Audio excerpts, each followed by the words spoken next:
ಇನ್ನು ಮಹಾರಾಷ್ಟ್ರದ ಪಶ್ಚಿಮ ಘಟ್ಟದಲ್ಲಿ ಧಾರಾಕಾರವಾಗಿ ಮಳೆಯಾಗ್ತಾ ಇದೆ. ಇದರಿಂದಾಗಿ ಘಟಪ್ರಭಾ ನದಿಯ ನೀರು ಬೋರ್ಗರಿತಾ ಇದೆ. ನದಿ ಪಾತ್ರದ ಊರುಗಳಿಗೆ ನೀರು ನುಗ್ಗಿದೆ. ಬೆಳೆ ಕಳೆದುಕೊಂಡಂತಹ ಅನ್ನದಾತರು ಕಂಗಾಲಾಗಿದ್ದಾರೆ.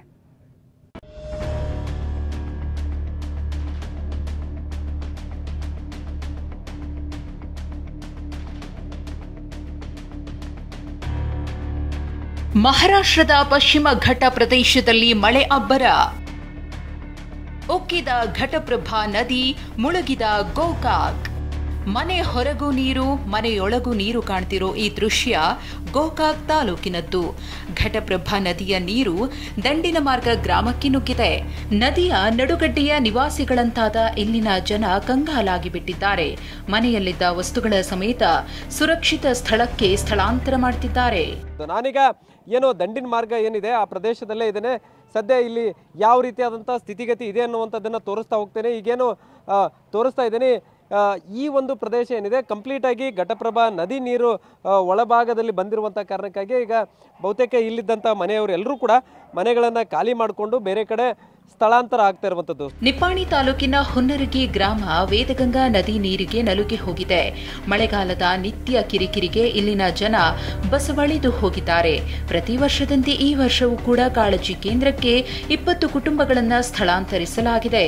ನಮ್ಗೆ ಇರಾಕ ಒಂದು ಸ್ವಲ್ಪ ನಳ ಮಾಡಿಕೊಡ್ರಿ, ಬಾಡಿಗೆ ಮನ್ಯಾಗ್ರಿ ಕೂಲಿ ಹೋಗ್ಕೊಡ್ರಿ, ಕಸಕ ಹಿಂಗೆ ಬಾಂಡೆ ತೊಳ್ಯಾಕ ಹಿಂಗೆ ಹೋಗಿ ಅವನ್ನ ತೊಗೊಂಬಂದು ಬಾಡಿಗೆ ಕಟ್ಟಿದ್ರು ಒಟ್ಟಿಗೆ ಮಾಡ್ಕೋದ್ರಿ. ಈಗ ನೋಡ್ರಿ ಅದು ಕೂಲಿನೂ ಹೋತು, ಎಲ್ಲ ಹೋತ್ರಿ, ಎಲ್ಲ ಕಿಲಿ ಹಾಕೊಂಡು ಇಲ್ಲಿ ಬಂದು ಕೂತ್ರಿ.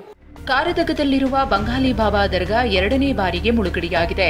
ದರ್ಗಾದ ಒಳಗೆ 3 ಅಡಿಯಷ್ಟು ನೀರು ನುಗ್ಗಿದ್ದು ದರ್ಗಾ ಸುತ್ತಮುತ್ತಲಿನ ಪ್ರದೇಶ ಜಮೀನು ಕೂಡ ಜಲಾವೃತವಾಗಿದೆ. ನೂರಾರು ವಿದ್ಯುತ್ ಕಂಬಗಳು ಮುಳುಗಡೆಯಾಗಿ ಗ್ರಾಮಸ್ಥರು ಕತ್ತಲಲ್ಲೇ ಕಾಲ ಕಳೆಯುತ್ತಿದ್ದಾರೆ. ಮತ್ತೊಂದು ಕಡೆ ಕೃಷ್ಣಾ ನದಿ ನಡುಗಡ್ಡೆಯಲ್ಲಿ ತುಂಬು ಗರ್ಭಿಣಿ ಜೊತೆಗೆ 40 ಕುಟುಂಬಗಳು ಸಿಲುಕಿವೆ. ಅಥಣಿ ತಾಲೂಕಿನ ಹುಲಗಬಾಳ ಗ್ರಾಮದ ಸುತ್ತ ನದಿ ನೀರು ಆವರಿಸಿದೆ. ಇಲ್ಲಿನ ಜನ ಅಪಾಯ ಲೆಕ್ಕಿಸದೆ ನೀರಿನಲ್ಲಿ ಸಂಚಾರ ಮಾಡುತ್ತಿದ್ದಾರೆ. ತಾಲೂಕು ಆಡಳಿತ ಇಲ್ಲೊಂದು ಬೋಟ್ ವ್ಯವಸ್ಥೆಯನ್ನು ಮಾಡಿಲ್ಲ. ಬಾಗಲಕೋಟೆ ಜಿಲ್ಲೆ ಮಿರ್ಜಿ ಗ್ರಾಮಕ್ಕೆ ಘಟಪ್ರಭಾ ನದಿ ನೀರು ನುಗ್ಗಿದೆ. ಊರಿನ ಬೀದಿಗಳು ಜಲಾವೃತವಾಗಿವೆ. ನದಿ ತೀರದ ಜಮೀನುಗಳು ನದಿಯಂತೆ ಬದಲಾಗಿವೆ. ಮತ್ತೊಂದು ಕಡೆ ಮುಧೋಳ ತಾಲೂಕಿನ ಮಾಚಿಕನೂರು ಸೇತುವೆ ಮುಳುಗುವ ಹಂತ ತಲುಪಿದೆ.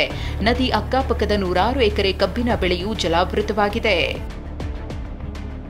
ಮಳೆ ಹೊಡೆತಕ್ಕೆ ಈರುಳ್ಳಿ ಬೆಳೆ ನಾಶ. ಇನ್ನು ಇಲ್ಲಿ ನೋಡಿ, ಮಹಾರಾಷ್ಟ್ರದ ಮಳೆಗೆ ಮಲಪ್ರಭಾ ನದಿಯು ರೌದ್ರ ರೂಪ ತಾಳಿದೆ. ಮಲಪ್ರಭಾ ತೀರದಲ್ಲಿ ರೈತರ ಗೋಳಾಟ ಹೇಳತೀರದಾಗಿದೆ. ಯಾಕಂದ್ರೆ ಬಾಗಲಕೋಟೆ ಜಿಲ್ಲೆ ಬಾದಾಮಿ ತಾಲೂಕಿನ ಹಾಗನೂರು ಗ್ರಾಮದ ಜಮೀನುಗಳು ನದಿಯಂತೆ ಮಾರ್ಪಟ್ಟಿವೆ. ನೂರಾರು ಎಕರೆ ಈರುಳ್ಳಿ ಜಲಾಹುತಿಯಾಗಿದೆ.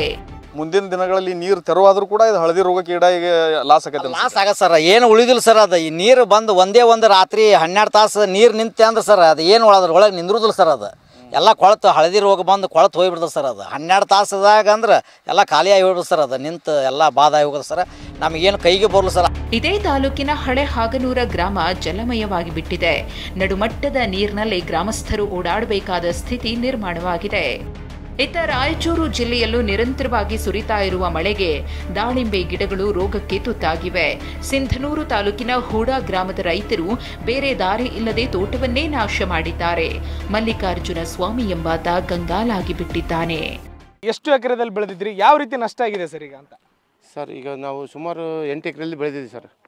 8 ಎಕರೆಯಲ್ಲಿ ಸುಮಾರು ಬೆಳೆದಿದೆ ಸರ್. ಈ ಥರ ಎಲ್ಲ ರೋಗ ಬಂದು ಎಲ್ಲ ನಾಶ ಆಗಿಬಿಟ್ಟಿದೆ ಸರ್. ಈ ಬೆಳೆಗೆ ಏನಾರ ಲಾಭ ಆಗುತ್ತೆ ಅಂತ ನೋಡಿದ್ವಿ ಸರ್, ಏನೇನಿಲ್ಲ ಸರ್. ಒಂದು ಕಾಯಿ ಹಿಂಗೆ ಅರೆಕಾತ ಇಲ್ಲ, ಎಲ್ಲ ಫುಲ್ಲು ಬ್ಯಾಕ್ಟೀರಿಯಾ ಬಂದು ಲಾಸ್ ಆಗಿಬಿಟ್ಟಿದೆ ಸರ್.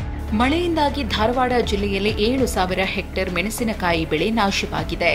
ಹೊಲದಲ್ಲಿಯೇ ಕೊಳೆಯುತ್ತಿರುವ ಬೆಳೆ ಕಂಡು ನವಲಗುಂದ ತಾಲೂಕಿನ ಖನ್ನೂರು, ನಾಯಕನೂರು ಗ್ರಾಮಗಳ ರೈತರು ಮಮ್ಮಲ ಮರುಗುತ್ತಿದ್ದಾರೆ. Bureau report, TV9.